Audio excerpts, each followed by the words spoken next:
A curious and innocent teenager finds herself attracted to her older cousin and pursues her feelings, unaware of the consequences. In the country house, Vera and Olga, two teenagers, quietly prepare themselves behind the curtain for their dance performance. Nervously, the latter gently brings up their choreography, reminding her to turn around during a certain part of the song. When they're set, they draw the curtains, unveiling their audience, Vera's parents and aunt along with Olga's cousin, Mitya. As the hip-hop music fills the room, the dancers move in perfect synchronization. However, one of their spectators glances at her watch, hinting at her boredom with the performance. In the middle of their dance, Sasha, Vera's older cousin, finally arrives, entering the room with a bag. He shows respect to the dancers and doesn't interrupt them during the presentation. Later, he applauds them, along with the others when they're done with their routine. Following this, they gather outside for mealtime. As the grown-ups share a toast, the teenagers are busy exchanging whispers and sharing laughter. Suddenly, Sasha inquires about Vera's father's well-being, given that they haven't seen each other in a while. Rather than responding directly, the older man gestures toward his daughter, informing him how much she's grown. Turning his attention to the teenagers, the man engages in casual conversation, asking his cousin Vera about the inspiration behind the earlier dance. In response, she discloses that their crappy performance was actually for the school disco. Upon hearing this, Vera's mother interjects, reprimanding her daughter for using the word crappy and advising her to choose a better term next time.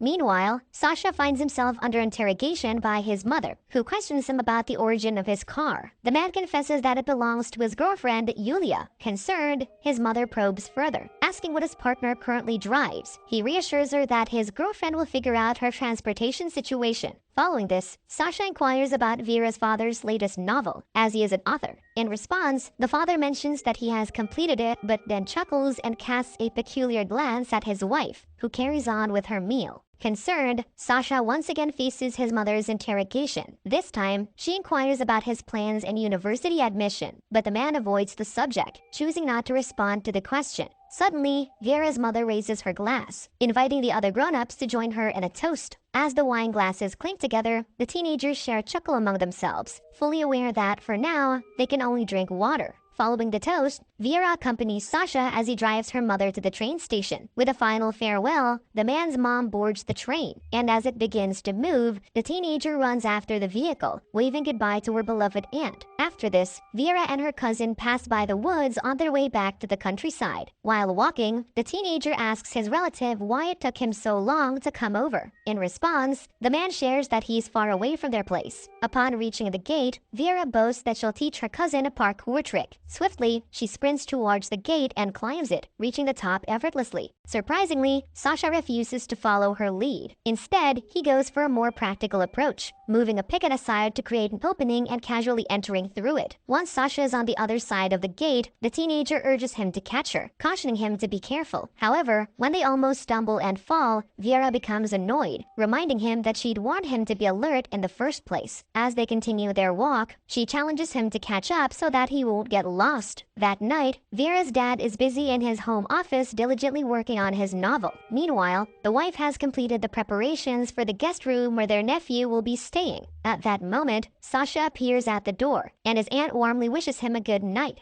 In the living room, the teenager is busy munching some snacks while watching cartoons for grown-ups. Soon, her mother passes by, informing her that her chores are done and she's off to sleep. Upon hearing her aunt's greeting to Sasha, Vera switches off the television and retreats to her bedroom. As the teenager lies down, she drops a ball onto the floor, creating a sound. When her cousin hears it, he understands her signal and responds to her, wishing her good night. Before she closes her eyes, she smiles, implying that she admires her cousin. The following morning, Vera rehearses a song with Mitya, who skillfully plays the piano as she sings the song. Within the lyrics, she musically narrates a tale of a young romantic who presented a branch of white dog roses to the count's wife. However, suddenly feeling fatigued by the repetition, she lightly taps the pianist and requests a break for a smoke outside. Suddenly, Vera becomes distracted by the sound of Sasha playing his accordion. She peers through the door, admiringly observing her cousin's sweaty yet muscular back as he plays the instrument. As she watches him, Mitya bids his goodbye, but before leaving, he informs her that Olga will be alone at home. Upon learning that her friend is free to hang out, Vera calls out to Sasha, interrupting his accordion playing. She then suggests to him the idea of accompanying her to Olga's house since her parents are away. However, the man points out that the teenager's parents have also left. Upon hearing Sasha's response,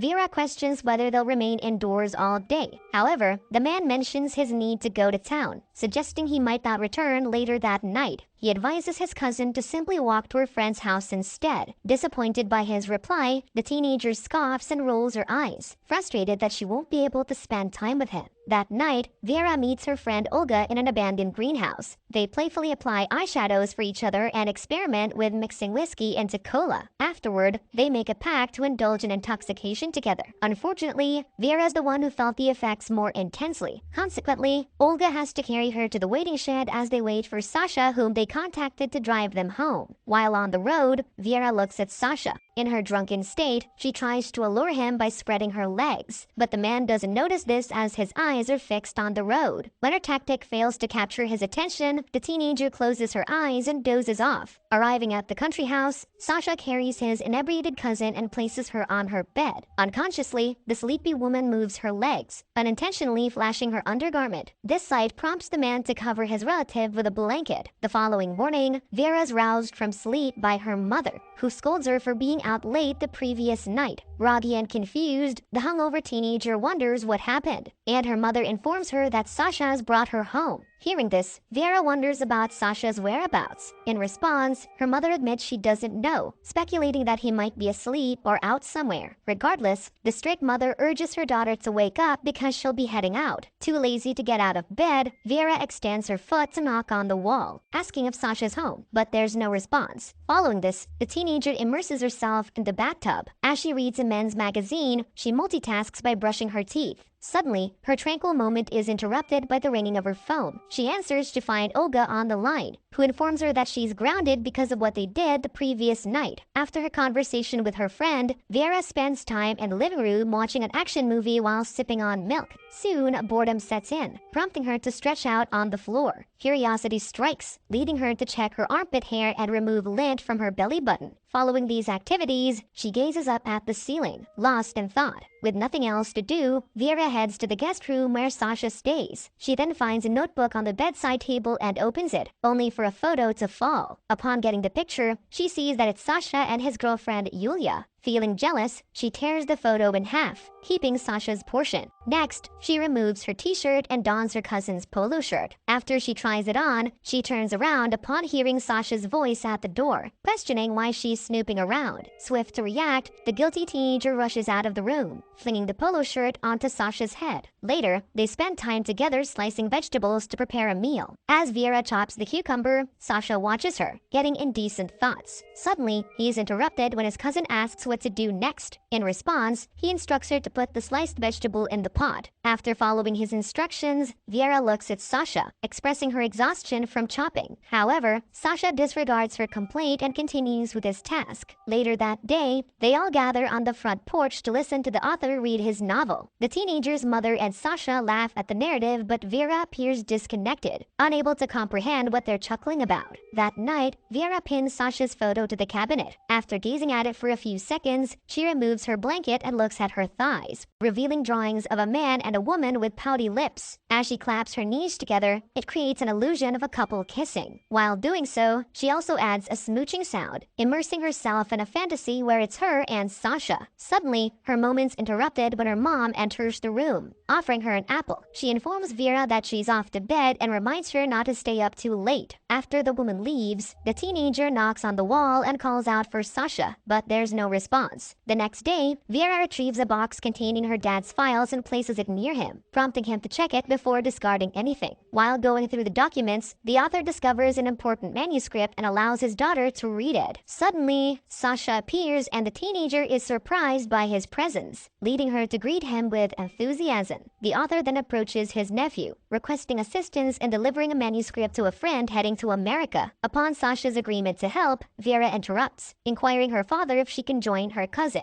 In response, the author reminds his daughter of her rehearsal with Mitya. However, the teenager complains, exclaiming that she's too exhausted to attend. When she pleads with her dad to join Sasha, he agrees but insists that she inform Mitya about skipping rehearsals. Curiously, the excited Vera asks when they can go, and her cousin responds that he'll just quickly freshen up and they can leave as soon as possible. Learning this, the teenager rushes to her bedroom to change her clothes. After removing her shirt and shorts, she wears her socks, Suddenly, Sasha knocks, asking if he can enter. The teenager then puts her pants on her head and strikes a pose. When Vera allows her to go inside, Sasha is surprised to see her in minimal clothing. He promptly closes the door, visibly annoyed at the teenager. Because of this, the man asserts that she can't accompany him anywhere. However, the persistent teenager reminds him that her dad permitted her to go. With no choice, Sasha drives with Vera in the passenger seat. She sings along to an alluring song playing on the radio, sending flirtatious glances at her cousin. Annoyed, Sasha turns the volume down, prompting Vera to raise it again. Later, she stands up in her seat, feeling the air. When the driver urges her to sit, the teenager retrieves her cigarette from her shoe and starts smoking. Randomly, she tells him to look at her legs. Hearing this, the tempted Sasha pulls over by the roadside. Frustrated, he commands her to stop smoking and sit in the back.